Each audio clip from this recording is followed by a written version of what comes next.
चलिए arithmetic progression की शुरुआत करते हैं। बताओ इस एपी का कॉमन डिफरेंस क्या है, और बताओ क्या ये एपी है या नहीं है। बताओ ये एपी है या नहीं है। तो हमें आइडेंटिफाई करना है कि ये एपी है या नहीं है। तो पहले तो हम कॉमन डिफरेंस निकालेंगे। कॉमन डिफरेंस मतलब अगला माइनस पिछला। तो अगला माइनस पिछला करें तो √12 माइनस √3। √12 को क्या लिख सकते हैं अपन, 12, 2 6 12, 2 3 6, 3 1 3। तो 12 जो है वो होता है 2 स्क्वायर इंटू 3। तो √12 जो होगा वो क्या होगा, 2 स्क्वायर तो बाहर आ जाएगा 2, भाई इसका रूट लगा लो, इसका रूट लगा लो। तो 2 स्क्वायर से रूट कट गया, एक 2 बाहर आ गया और अंदर √3 बच गया। तो √12 को अपन लिख सकते हैं 2√3 और माइनस √3। तो √3 कॉमन ले लें, तो √3 में से 2√3 में से √3 गया, एक √3 बच गया। तो ये a1 है, मान लो ये a2 है, मान लो a3 है, ये a4 है। तो पहले हमने क्या करा, पहले हमने a2 माइनस a1 करा। तो हमने a2 माइनस a1 करा, ये आ रहा है। अब हम क्या करेंगे, अगला माइनस पिछला, फिर से अगला माइनस पिछला, a3 माइनस a2 चेक करते हैं। a3 है √27 और a2 है √12। √27 को क्या लिख सकते हैं, 27 को क्या लिख सकते हैं, देखो 27 को क्या लिख सकते हैं, 3 9 27, 3 3 9 और 3 1 3। तो 27 जो है वो है 3 इंटू 3 इंटू 3। तो √27 होगा ये। तो 2 3 जो है ये स्क्वायर बन के बाहर आ जाएंगे, तो एक 3 बाहर और अंदर एक √3 बच गया। तो ये 3 तो बाहर आ गया और ये अंदर अकेला बच गया। तो 3√3 माइनस √12 को क्या लिख दिया था अपन ने, 2√3। तो √12 को लिख देंगे 2√3। तो 3√3 माइनस 2√3, ये भी √3 आ रहा है। तो हम ये देख रहे हैं कॉमन डिफरेंस क्या है, इक्वल है। कॉमन डिफरेंस इक्वल है, तो yes it's an AP, yes it is an AP. तुम a4 माइनस a3 भी कर लेना, उसमें भी हमें करके देख लेना, उसमें भी हमें √3 ही मिलेगा। a4 माइनस a3 जो है ये भी हमें √3 ही मिलेगा। तो सारे कॉमन डिफरेंस क्या होने चाहिए, बराबर होने चाहिए। अगर सारे कॉमन डिफरेंस इक्वल हैं तो हम कह देंगे एपी है। तो ये क्वेश्चन तुम्हारे पास एमसीक्यू में आ जाता है, ये क्वेश्चन हमारे पास एमसीक्यू में आ जाता है कि बताओ एपी है या नहीं है। तो कैसे पता करेंगे एपी है या नहीं है, सिंपली सारे कॉमन डिफरेंस निकाल लो। अगर सारे अगले माइनस पिछले बराबर हैं, अगला माइनस पिछला, अगला माइनस पिछला, अगला माइनस पिछला, सारे बराबर हैं, तो अपन कह देंगे yes it is an AP, yes it is an AP. तो एपी की पहचान, एपी की जो पहचान है, एपी की जो पहचान है, एपी की जो आइडेंटिफिकेशन है, सिंपल है, all common difference should be same. Word problem दे देता है और बोलता है बताओ एपी है या नहीं है। ये तुम्हारे एनसीईआरटी का ही क्वेश्चन है, ये तुम्हारे एनसीईआरटी का ही क्वेश्चन है, ये तुम्हारे एनसीईआरटी का ही क्वेश्चन है। ध्यान से देखना, ध्यान से देखना, ध्यान से देखना।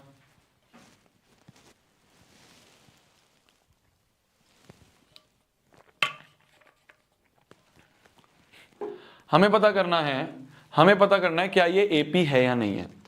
ध्यान से देखना, ये क्वेश्चन समझ में आना चाहिए पहले तो बोला जा रहा है the amount of air present in cylinder when, एक वैक्यूम उसमें से कितना एयर रिमूव करता है, when a vacuum removes 1/4 of the air remaining. यहां पे 1/4 है, ऐसे 1/4, ठीक है, ये 4 मत मानो।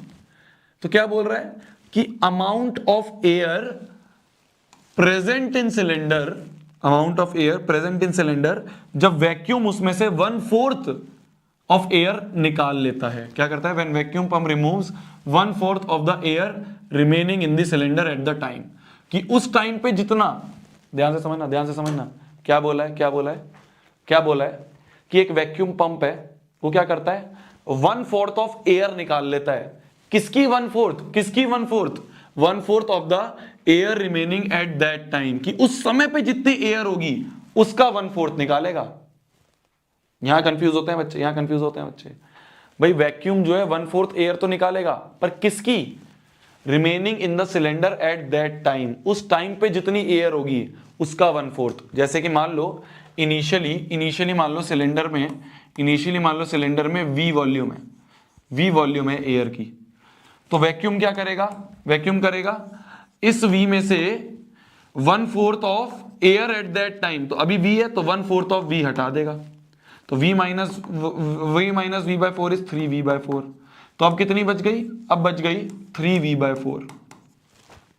फिर से क्या करेगा, फिर से क्या करेगा, वैक्यूम आएगा, आके क्या करेगा, इसमें से 3v/4 में से, अब जो एयर है इसमें से 1/4 ऑफ कितनी, 1/4 of air remaining at that time, तो इसी का 1/4 निकालेगा, 1/4 ऑफ 3v/4 निकालेगा। बच्चे क्या करते हैं कि 1/4 ऑफ v कर देते हैं कि हर बार 1/4 ऑफ v हट रहा है, ना ना ना, क्वेश्चन ने क्या बोला है, क्वेश्चन ने क्या बोला है कि इसमें से इसी का 1/4 निकालेगा at that time, at that time. तो इसमें से फिर हैंग हो गया क्या ये, तो मेरी जान देखो ध्यान से, जो v है इसमें से इसी का 1/4, तो v माइनस 1/4 ऑफ v। फिर इसके बाद 3v/4, अब इतनी बच गई, अब इतनी बच गई, तो 3v/4 में से 3v/4 में से 3v/4 में से कितनी निकालेगा, 3v/4 में से इसी का 1/4 निकालेगा। तो कितना हो गया, क्या हो गया, क्या हो गया, इसमें क्या हो जाएगा, इसमें 3v/4 कॉमन ले लें, क्या बन गया 1 माइनस 1/4, 3v/4 कैलकुलेशन कर रहा हूं, 3v/4 कॉमन ले लिया, तो 3v/4 इंटू 4 माइनस 1 3/4, तो ये बन गया 9v/16। तो अब कितनी एयर बची, 9v/16 बची। अब आएगा वापस से वैक्यूम, अब आएगा वापस से वैक्यूम, और इसमें से 9v/16 में से 1/4 ऑफ इसी को निकाल देगा कि जितनी है 1/4 of air remaining in the cylinder at a time, तो उस टाइम पे जितनी है उसका 1/4 निकाल देगा। इस तरह से वैक्यूम आगे बढ़ता रहेगा। हमसे पूछा है कि ये जो नंबर्स हैं v, 3v/4, 9v/16, क्या ये नंबर्स एपी में है, v, 3v/4, 9v/16, क्या ये एपी में है, क्या ये सीक्वेंस जो आगे चली जा रही है ये एपी में है, ये हमसे पूछा है, ये हमसे पूछा है। रिपीट कर दो, तुम एक बार सुनते नहीं हो क्या, एक बार जब बता रहा होता हूं और चिल्ला चिल्ला के बोल रहा होता हूं कि भाई सुन लो ध्यान से फोकस करके, तब तुम कहीं और तुम्हारा दिमाग होता है। चिल्ला चिल्ला के मैं एक क्वेश्चन को समझा रहा हूं, अगर एक क्वेश्चन को 2-2 बार रिपीट करूंगा तो 5 घंटे की क्लास 10 घंटे में नहीं चली जाएगी। हम भाई देखो क्या बोला है क्वेश्चन ने बोला है कि ये जो अमाउंट ऑफ एयर प्रेजेंट है क्या ये एपी में है, कब, जब इनिशियली v है तो v में से इसी का 1/4 हटा दिया, तो v में से 1/4 ऑफ v हटा दिया, तो ये बचा, इसमें से 1/4 ऑफ इसी का हटा दिया, तो 3v/4 में से 1/4 ऑफ 3v/4 हटा दिया, तो इतना बचा, इसमें से 1/4 ऑफ 9v/16, तो 9v/16 में से 1/4 ऑफ 9v/16 बचा दिया, तो कुछ बचेगा। तो बोल रहे हैं क्या ये एपी में है, कैसे पता करेंगे, मान लो ये a1 है, मान लो ये a2 है, मान लो ये a3 है, तो अगला माइनस पिछला चेक करते हैं। तो a2 माइनस a1 क्या होगा, 3v/4 माइनस v, तो ये हो जाएगा एलसीएम v, तो 3v माइनस 4v हो जाएगा, तो माइनस v/4 आ रहा है। अगला माइनस पिछला चेक करें तो a3 माइनस a2 करें तो 9v/16 माइनस 3v/4, 16 एलसीएम ले लें तो 9v माइनस 4 4 16 4 12, तो 12v, 9 में से 12 गए माइनस 3v/16 आ रहा है। तो हम देख सकते हैं both the common difference are not same, common difference same नहीं है, नॉट एन एपी, तो एपी नहीं है, नॉट एन एपी, ठीक है, तो ये एपी नहीं है। क्लियर है जी, तो इस तरह से हम पहचानते हैं कि एपी है या नहीं है। तो एपी की पहचान क्या है, एपी क्या, चलो देखा जाए। बोला जा रहा है if 8th term of AP is 31, क्या बोला है, 8th टर्म ऑफ एपी 31 दी है। 8 टर्म मतलब an का फॉर्मूला क्या होता है, a plus n minus 1 into D, तो 8 टर्म मतलब a plus 8 minus 1 into D, ये 31 दिया है, मतलब a प्लस 7d इसकी वैल्यू 31 दे दी है, फर्स्ट इक्वेशन। और क्या दिया है, and the 15th term is 16 more then the 11th term, और क्या दिया है हमें, according to question 15th term, जो 15th टर्म है ये इसके बराबर है 16 more than 11th term, 16 more than 11 term के बराबर है। A15 क्या होगा? A plus 15 minus 1 14D equal to 16 plus A11 क्या होगा? A plus 11 minus 1 that is 10D। यहां से A से A कट गया तो 14D minus 10D equal to 16, 4D बराबर 16, 4 4 जा 16 तो D की वैल्यू आ गई 4। अगर D 4 है तो यहां पुट कर दें तो A plus 7 into 4 equal to 31, तो A प्लस 7 4 जा 28 इक्वल टू 31, तो A की वैल्यू आ गई 38। 31 में से 28 गए, 31 में से 28 गए, कितने में 3, तो A की वैल्यू 3 है, D की वैल्यू 4 है। AP निकालनी है हमें, क्या निकालना है? AP निकालनी है। AP क्या होगी? AP क्या होगी? AP क्या होती है? AP क्या होती है? First term A plus D, फिर D ऐड कर दिया तो A प्लस 2D, फिर D ऐड कर दिया तो A plus 3D and so on. A क्या है? 3, A plus D 3 plus 4 7, 7 plus 4 D add करते रहो, बस हर एक टर्म में D ऐड करते रहो, इसी तो AP कहते हैं। AP का मतलब क्या होता है? पिछली टर्म में D ऐड करते चले गए, तो 7 में अगर 4 ऐड करें तो 11, 11 में 4 ऐड करें तो 15 एंड सो ऑन। तो फर्स्ट टर्म में D ऐड करते चलो, मतलब हर प्रीसीडिंग टर्म में D ऐड करते चलो, हमारे को AP मिल जाएगी। ठीक है, बुक आएगी, बुक को पढ़ियो। भैया आप सैड हो क्या? नहीं यार, मैं क्यों सैड होऊंगा, एग्जॉस्टेड दिखते हैं बस। क्या है, कितने 7 दिन हो गए यार, 7 दिन से लगातार इंसान 5-5 घंटे 6-6 घंटे अगर पढ़ाए तो एग्जॉस्ट तो ही जाएगा ना, एग्जॉस्ट तो ही जाएगा ना। तो एग्जॉस्शन है जो तुम्हें दिखता है, एग्जॉस्शन है मुंह पे, चेहरे पे, वो सब दिखता है तुम्हें।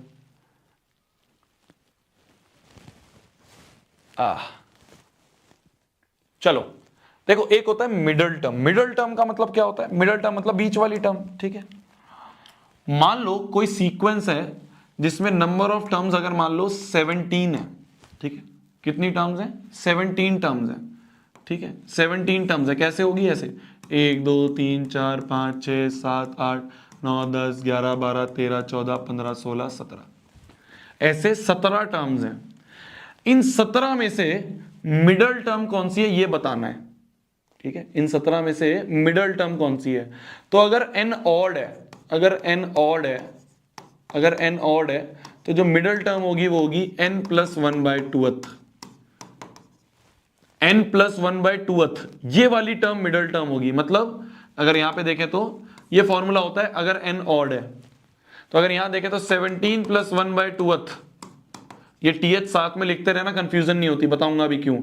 तो 17 प्लस 1/2th मतलब 18/2th, मतलब कि 2 9 18, तो 9th, तो मतलब 9th टर्म जो है वो मिडल टर्म है।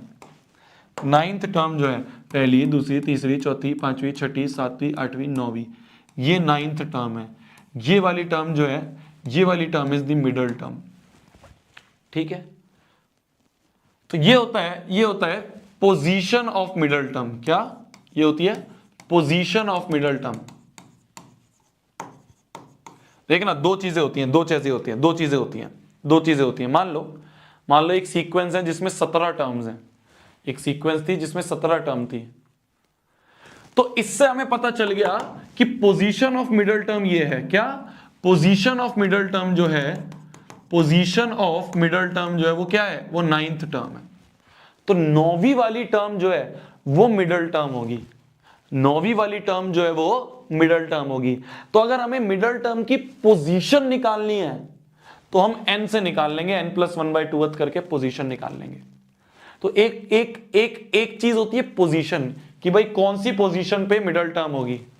एक चीज होती है वैल्यू ऑफ मिडल टर्म, इसे कहते हैं value of middle term. Confusion होती है बच्चों को, ध्यान से समझना। एक होती है पोजीशन ऑफ मिडल टर्म, कि भाई कितनी टर्म्स हैं, अगर मेरे को n की वैल्यू पता है तो मैं ये फॉर्मूला लगाऊंगा, मेरे को पता चल जाएगा पोजीशन क्या है, तो इसे कहते हैं पोजीशन ऑफ मिडल टर्म। समझ गए कि भाई 9th वाली पोजीशन पे मिडल टर्म है। पर तुमसे पूछा जाए वैल्यू ऑफ मिडल टर्म क्या है, तो तुम्हें उस 9th पे क्या लिखा हुआ है ये पता होना चाहिए। इसे कहते हैं वैल्यू ऑफ मिडल टर्म, कि भाई नाइन्थ वाली टर्म कौन सी है, उसे कहेंगे वैल्यू ऑफ मिडल टर्म। तो मिडल टर्म की वैल्यू क्या होगी, वो होगी A9। जैसे अगर मान लो ये AP है, तो नाइन्थ वाली पोजीशन जो है वो होगी मिडल टर्म। पर अगर मैं तुमसे पूछूं उस मिडल टर्म पे वैल्यू क्या होगी, वो होगी A9, मतलब नाइन्थ वाली टर्म पे क्या वैल्यू है, वो होगी A9। क्या इतना समझ में आया? क्या इतना समझ में आया? क्या इतना समझ में आया? क्या इतना समझ में आया? समझ में आया? समझ में आया? तो इस फॉर्मूले से क्या निकलता है, पोजीशन निकलती है, कि भाई मिडल टर्म की ये पोजीशन है। पर उस मिडल टर्म में क्या है, इस एपी में नाइन्थ टर्म पे क्या है, वो कैसे पता चलेगा, वो पता चलेगा A9 से। समझ गए? तो अगर नंबर ऑफ टर्म्स ऑड है तो इस तरह से निकाल लेंगे, अगर नंबर ऑफ टर्म्स इवन है तो दो मिडल टर्म होती हैं, एक होती है n/2th और एक होती है n/2 + 1th। ये दो टर्म्स होती हैं जो कि मिडल टर्म्स होती हैं। तो ऑड है तो ये, और इवन है तो पोजीशन ऑफ मिडल टर्म दो होंगी। इवन होते हैं तो दो मिडल टर्म निकलती है ना, दो मिडल टर्म निकलती हैं, तो ये होती है पोजीशन ऑफ मिडल टर्म्स। पर अगर हमसे पूछे उस मिडल टर्म पे क्या वैल्यू है, तो वैल्यू हम निकाल लेंगे an के फॉर्मूले से। समझ गए? तो जैसे मान लो ये क्वेश्चन आता है, अब ध्यान से समझना, बोला जा रहा है find the middle term of AP. क्या पूछा है, मिडल टर्म। तो मिडल टर्म की वैल्यू पूछी हमसे डायरेक्टली, हमसे पूछा है मिडल टर्म की वैल्यू बताओ, कि भाई मिडल टर्म पे एपी में क्या वैल्यू है ये बताओ। तो पहला स्टेप तो है पोजीशन बताओ, पहले पोजीशन ऑफ मिडल टर्म है वो निकालते हैं। पोजीशन ऑफ मिडल टर्म के लिए क्या फॉर्मूला होता है, पोजीशन ऑफ मिडल टर्म के लिए हमें पहले n चाहिए, n मतलब नंबर ऑफ टर्म्स चाहिए। तो इस एपी में कितनी नंबर ऑफ टर्म्स हैं, अरे भैया पहले तो वो भी निकालनी पड़ेगी। तो इस एपी में मान लेते हैं n टर्म्स है, लेट n टर्म्स है। देखो सबसे पहला स्टेप क्या है, n तो पता चले। जब n पता चलेगा तो हम पोजीशन निकालेंगे, और जब पोजीशन पता चल जाएगी तब जाके उसकी वैल्यू निकालेंगे। तो ये 3 स्टेप में होगा क्वेश्चन। पहले तो ये पता चलने हैं कितनी टर्म्स, तो मान लिया n टर्म्स है, तो ये पहली है, दूसरी है, तीसरी, ये कौन सी होगी, nth। तो an जो है वो 216। तो an मतलब a + n - 1d = 216। ये तो हमने क्लास में कर रहे हुए हैं ना, कैसे निकालते हैं, कितनी नंबर ऑफ टर्म्स है, ऐसे निकालते हैं। तो a की वैल्यू 6 + n - 1 × d, मतलब अगला माइनस पिछला, 13 - 6 हो गए 7 = 216। तो n - 1 × 7 = आ गए 216 में से 6 गए 210, 7 3 21 30। तो n की वैल्यू आ गई 31। ये n जो आ रहा है ये 31 है, it is an odd number. तो ऑड नंबर है तो पोजीशन क्या होगी, मिडिल टर्म की पोजीशन क्या होगी, n + 1/2th वाली पोजीशन होगी। यही मैंने बताया था तुम्हें कि अगर ऑड है n की वैल्यू तो n/2 + 1th वाली पोजीशन होगी। तो n/2 + 1th क्या आ गया, मतलब 31 + 1/2th। तो ये आ गया 32/2th। तो 32/2th हो गई, 2 1 2 2 6 12, 16th पोजीशन। तो पोजीशन जो है मिडिल टर्म की, पोजीशन ऑफ मिडिल टर्म हमारी आ गई 16th। आ गई। तो position of middle term 16th आ गई। कि अगर इस एपी में, अब ध्यान से समझना, अभी भी आंसर नहीं आया है। इस एपी में टोटल 31 टर्म थी। टोटल कितनी थी, टोटल 31 टर्म थी इस एपी में, टोटल 31 टर्म थी इस एपी में। और जो 16th टर्म है वो 16th वाली मिडिल टर्म है। तो पोजीशन ये है कि 16th नंबर पे जो भी टर्म आएगी, 16th नंबर पे जो भी टर्म आएगी, ये टर्म ये होगी मिडिल टर्म। तो ये कैसे निकालेंगे, इस AP का A16 निकाल लो, तो मतलब A + 15d निकाल लो। A क्या है, A है 6 + 15 × D क्या है, D आ गया 7। तो ये आ गया हमारा 111। तो ये है value of middle term, value of middle term.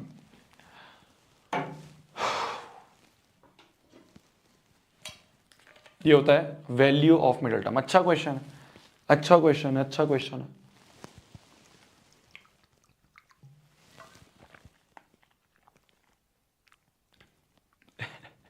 एक लिख रहा है भैया थोड़ा लेट हो गया, क्लास खत्म होने वाली, आखिरी चैप्टर चल रहा है, तू लेट हो गया। थोड़ा नहीं, बहुत लेट हो गया बेटा तू, बहुत लेट हो गया बेटा तू।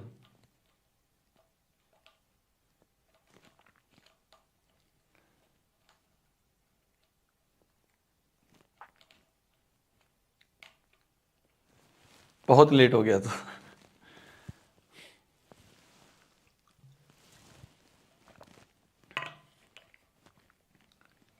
एक लिख रहा है भैया 2000 कॉपीज छपवा देना। 2000 का बहुत होती है यार, 2000 कॉपीज बहुत होती हैं भाई, 2000 कॉपीज।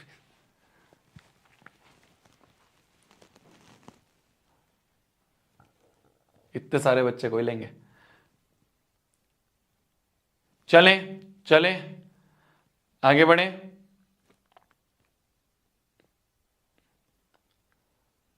आगे बढ़े आगे बढ़े क्या?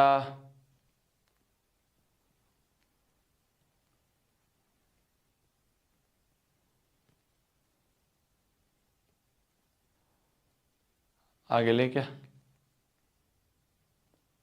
भैया मैंने आप पर सॉन्ग लिखा है।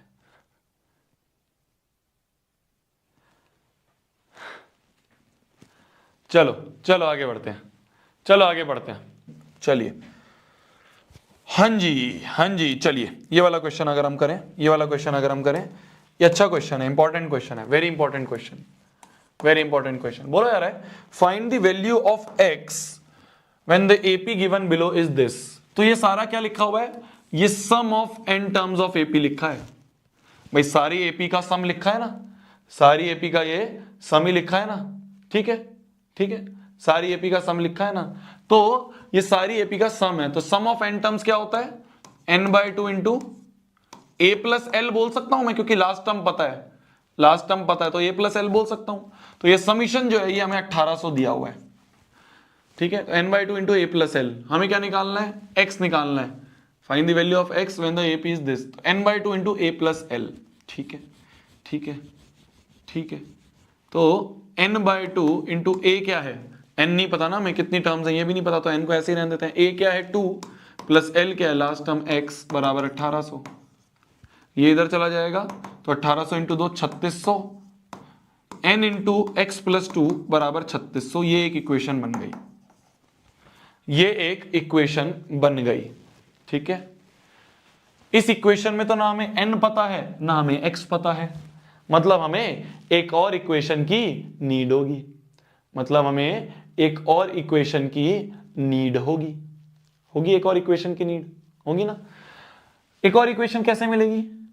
मैंने एक चीज तुम्हें बताई थी शुरुआत करते ही, मैंने एक चीज तुम्हें बताई थी शुरुआत करते ही। क्या बताई थी मैंने तुम्हें शुरुआत करते ही चीज? मैंने बताया था अरे जो लास्ट टर्म होती है वही तो nth टर्म होती है, जो लास्ट टर्म होती है वही तो nth टर्म होती है। तो यहाँ पे जो लास्ट टर्म है x, यही तो nth टर्म है, ये लास्ट टर्म जो है x यही तो nth टर्म है। nth टर्म का फॉर्मूला क्या होता है? a plus n minus 1 into D, यही तो x है। तो x बराबर आ गया a क्या है? 2 plus n minus 1, n minus 1 ऐसे ही रहने दें। d की वैल्यू क्या है? अगला माइनस पिछला दैट इज 4। तो यहां से आ गया x की वैल्यू आ गई 2 प्लस 4n माइनस 4, तो यहां से x की वैल्यू आ गई 2 माइनस 4 इज माइनस 2, तो 4n माइनस 2। तो x आ गया, इस x को उठा के यहां पुट कर देंगे, इस x को उठा के यहां पुट कर देंगे, n मिल जाएगा, ठीक है। इस x को उठा के यहां पुट कर देंगे, मिल जाएगा। समझ गए। तो ये चीज हमें याद रखनी है, बस इस क्वेश्चन को मेरे को करवाने का मेन मोटिव ये था। ये तो सब समझ जाते हैं कि सम ऑफ AP दे रखा है तो n/2 into a plus L लगा दिया, हो गया। यहां आके बच्चे अटक जाते हैं कि भाई एक इक्वेशन मिल गई, दूसरी कैसे पता चलेगी? अरे ये जो लास्ट है यही तो nth टर्म है, यही तो nth टर्म है, तो जो लास्ट टर्म है यही तो nth टर्म है, तो an जो है उसका हमने फॉर्मूला लगा दिया, बस दूसरी इक्वेशन मिल गई। दो इक्वेशन हो गई, सॉल्व कर लेना, दो इक्वेशंस हो गई, सॉल्व कर लेना, ठीक है ठीक है। आगे बढ़ते हैं आगे बढ़ते हैं आगे बढ़ते हैं आगे बढ़ते हैं। देखो हमें दिया हुआ है, ध्यान से देखना, बस कुछ क्वेश्चंस बचे हैं मेरी जान, खत्म करते हैं, बस कुछ क्वेश्चंस बचे हैं, कुछ एक दो इंपॉर्टेंट क्वेश्चंस है, मैं चाह रहा हूं वो करवा दूं कि वैसे क्वेश्चंस आ जाए तो दिक्कत ना हो। हमें Sn दे रखा है, हमें क्या दे रखा है? Sn दे रखा है 3n स्क्वायर माइनस 4n। हमें क्या निकालना है? We have to find the nth term, हमें an निकालना है। ऐसा क्वेश्चन मैंने क्लास में करवाया था तुम्हें, मैंने तुम्हें स्टेज 1 में भी ऐसा क्वेश्चन करवाया था, स्टेज 1 में भी तुम्हें ऐसा क्वेश्चन करवाया था, ध्यान रखना। देखो हमें an निकालना है, an मतलब a plus n minus 1 into D, ये निकालना है। हमें किस किस की नीड है? हमें a की और d की नीड है। हमें पहली टर्म पता चल जाए और हमें कॉमन डिफरेंस पता चल जाए, ये हमें निकालना है, ये हमें निकालना है। ठीक है, देखो Sn पता है, अगर इसमें मैं n की जगह 1 रखूं तो मेरे को S1 पता चल जाएगा, दैट इज 3 इंटू 1 का square minus 4 into 1, that is equal to 3 minus 4 is minus 1। S1 मतलब पहली टर्म का सम, पहली टर्म का सम, पहली टर्म का सम तो वही टर्म होगी ना, मतलब S1 जो है वो तो A1 के ही बराबर है, मतलब ये तो A ही है। अरे समझ गए? तो जब भी Sn दिया होगा तो n की जगह 1 रखो, S1 तो वही तो A1 है, पहली टर्म का सम वही तो पहली टर्म होगी, तो A1 जो है वो A जो है वो -1 होगा, तो A जो है यहाँ पे वो -1 हो गया प्लस n-1। भाई n तो क्वेश्चन में ऑलरेडी दिया हुआ है ना, तो n की वैल्यू फाइंड करने की जरूरत नहीं है, an निकालना है, मतलब n तो दिया हुआ है, d और चाहिए, d के लिए अगली टर्म और पता चल जाए। अच्छा, n की जगह अगर हम 2 रख दे तो क्या होगा, S2 जो होगा वो होगा 3 इंटू 2 का स्क्वायर माइनस 4 इंटू 2, S2 का मतलब पहली और दूसरी टर्म का सम, तो 3 इंटू 2 का स्क्वायर इज 4 माइनस 4 टू 8, तो ये हो गया 4 3 12 माइनस 8 इज 4। A1 की वैल्यू -1 प्लस A2, तो A2 की वैल्यू आ गई 5, A2 की वैल्यू क्या आ गई, 5 आ गई, आ गई। तो कोई मेरे को बता सकता है D क्या होगा, भाई A2 5 है, A1 1 है, तो 5 माइनस माइनस 1, तो 5 प्लस 1 इज 6, तो D की वैल्यू आ गई 6, D की वैल्यू आ गई 6, तो यहाँ पे D रख दो, D की जगह यहाँ पे 6 रख दो। तो an जो होगा वो होगा -1, 6 इंटू एन 6n माइनस 6, तो 6n माइनस 7, -6 -1 7, ये हो गया an का फॉर्मूला। तो an से वो Sn से an निकालने के लिए सिंपली क्या करना है, n बराबर 1 रखो, a मिल गया, n बराबर 2 रख दो, a2 मिल जाएगा, a1 तो a मिल ही गया, a1 तो मिल ही गया, तो a2 मिल जाएगा, a2 माइनस a1 करके d पता चल गया, बात खत्म। A2 माइनस A1 करके D पता चल गया, बात खत्म। तो इस तरह से हमें Sn से An निकालना आना चाहिए, मैंने करवा रखा है, वरना मैथ्स के पेपर में सवाल आ गया तो कर नहीं पाएगा, कैसे करेगा, अगर मैंने नहीं बताया तो कैसे करेगा, अरे पढ़ ले मेरे भाई, पढ़ ले मेरे भाई। देखो बोला जा रहा है the ratio of sum of first n terms of 2 APs is this, क्या, sum of n terms of 2 AP, तो पहली की n टर्म्स का और दूसरे AP की n टर्म्स का जो सम है, दोनों की कितनी टर्म्स की बात हुई है, दोनों की n टर्म्स की बात हुई है। तो ये रेशियो में दिया है, ये दिया है 7n + 1 अपॉन में 4n + 27। ओ भैया पढ़ लो पढ़ लो पढ़ लो पढ़ लो पढ़ लो पढ़ लो पढ़ लो। तो देखो मेरी जान, पहली की n टर्म्स का सम और दूसरी AP की n टर्म्स का सम हमें ये दिया है। n टर्म्स का सम मतलब n/2 into 2a + n-1 into d upon में इस वाली की भी, इसकी भी n ही टर्म्स है, तो n की जगह तो n ही रहेगा, पर इसका a अलग हो सकता है भाई, दोनों AP का फर्स्ट टर्म अलग होगी, पर n दोनों में n टर्म्स की बात करिए तो दोनों में n तो सेम रहेगा, n-1 इंटू d, इसका d भी अलग होगा, इक्वल टू 7n + 1 अपॉन में 4n + 27। तो दोनों का a और d अलग होंगे, बस n तो सेम ही रहेगा क्योंकि n टर्म्स की बात करिए, दोनों के n टर्म्स की, n/2 n से n/2 गया। अब क्या करेंगे अपन क्या करेंगे, अपन क्या करेंगे, हमें क्या निकालना है पहले ये देख लो, हमें क्या निकालना है पहले ये देखते हैं, हमें क्या निकालना है पहले ये देखते हैं। Find the ratio of their 9th terms, क्या 9th टर्म का रेशियो, मतलब कि पहली वाली की 9 टर्म अपॉन में दूसरे वाली की 9 टर्म, 9 टर्म मतलब a + 9 - 1d, तो a + 8d अपॉन में a' + 8 इंटू d', ये वैल्यू हमें फाइंड करनी है। भाई पहले वाली की 9th टर्म क्या होगी, a + 9 - 1 इंटू d, मतलब a + 8d, और दूसरे वाले की 9th टर्म क्या होगी, a' + 9 - 1 इंटू d'। क्लियर है, क्लियर है, क्लियर है, आगे बढ़े, बहुत बढ़िया। चलिए चलिए चलिए चलिए, तो क्या करा जाए, क्या करा जाए, क्या करा जाए, क्या करा जाए, क्या करा जाए, क्या करा जाए, हमें a + 8d और a + 8 इंटू d' ये निकालना है, ठीक है। इसको सॉल्व करना शुरू करें, सॉल्व करना शुरू करें, सॉल्व करना शुरू करें, 2a + n-1 इंटू d। चलिए चलिए चलिए, इसको सॉल्व करना शुरू करते हैं, सॉल्व करना शुरू करें तो ये बन जाएगा 2a + d into n dn minus D upon में ये बन जाएगा 2a plus D dash N minus D dash equal to बन गया 7n प्लस 1 अपॉन में 4n प्लस 27। क्या सही कर रहा हूँ? क्या सही कर रहे हैं? क्या सही कर रहे हैं? अभी भी लैग है क्या यार? अभी भी लैग है? रुको मेरे को देखने दो, रुको मेरे को देखने दो लैग।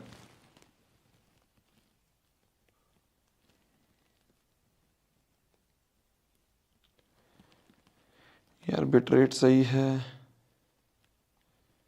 सब सही तो है, सब सही तो है।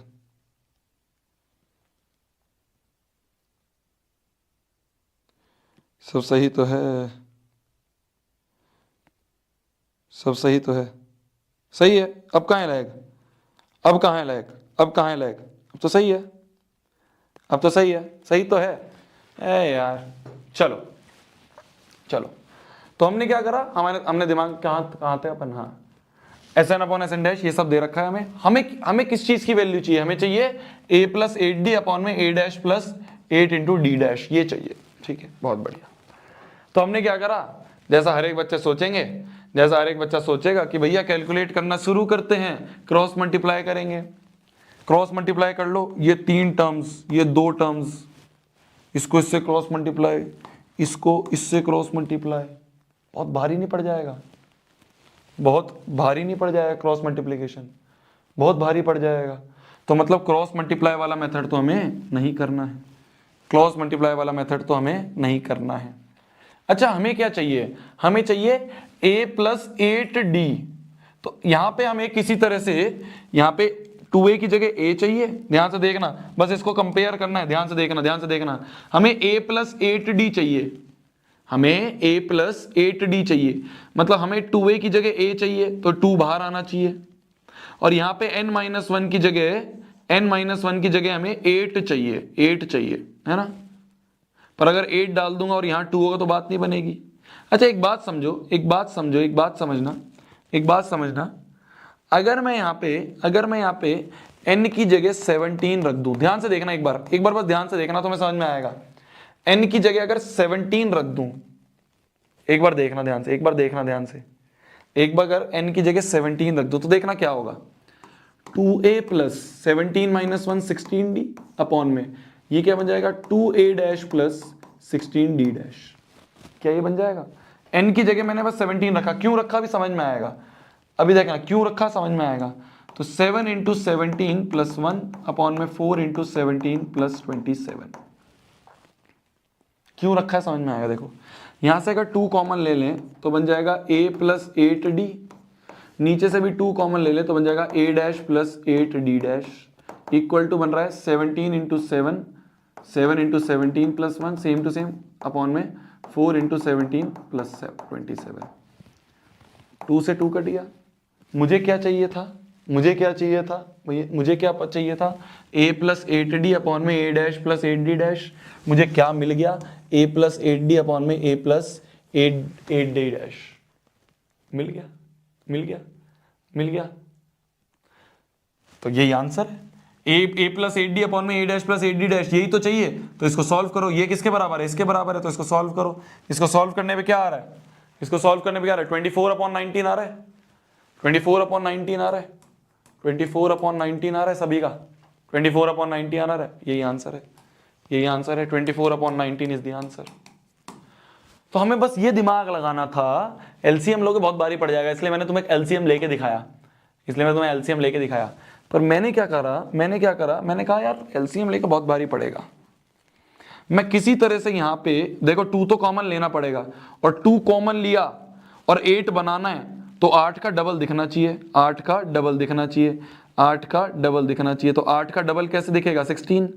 तो n माइनस 1 यहाँ पे इस पूरे की जगह मेरे को 16 लाना है, n माइनस 1 की जगह मेरे को 16 लाना था, तो n की जगह क्या रखूंगा, 17 रखूंगा ना, माइनस में जाके 17। तो मैंने बस ये सोचा यहाँ पे मेरे को 16 लाना है, क्योंकि 2 कॉमन लेके 8 बन जाएगा, 2 कॉमन लेके 8 बन जाएगा। तो यहाँ पे मेरे को 16 लाना था, तो n माइनस 1 की जगह 16, तो n की जगह 17। मतलब हिट एंड ट्राई वाला चीज़ है, बिल्कुल ही तुम कहोगे कि भैया कैसे 17, ये तुम्हें थोड़ा सा इसको ऑब्जर्व करोगे जब समझ में आएगा। ठीक है, ठीक है, गॉट इट, गॉट इट। थोड़ा सा दिमाग वाला क्वेश्चन है, थोड़ा सा दिमाग वाला क्वेश्चन है, थोड़ा सा दिमाग वाला क्वेश्चन है। समझ गए, समझ गए, समझ गए? थोड़ा दिमाग वाला क्वेश्चन है। हमें यहाँ पे 8D बनाना था, पर अगर मैं यहाँ पे 8 बना देता और 2 कॉमन लेता तो मेरे को 4D रह जाता, पर मेरे को 4D नहीं चाहिए, मेरे को तो 8 चाहिए, क्योंकि 2 भी है ना यहाँ पे, 2 बाहर लेना था। तो 2 जब कॉमन लोगे तो 16 में से ही 2 कॉमन लेके 8 बनेगा। यहाँ अगर 16 होगा तभी 2 कॉमन लेके 8 बनेगा। तो अगर n-1 की जगह 16 होने थे, n की जगह 17 होना चाहिए। Got it, got it, got it. बस ये पता चल गया आपका आंसर।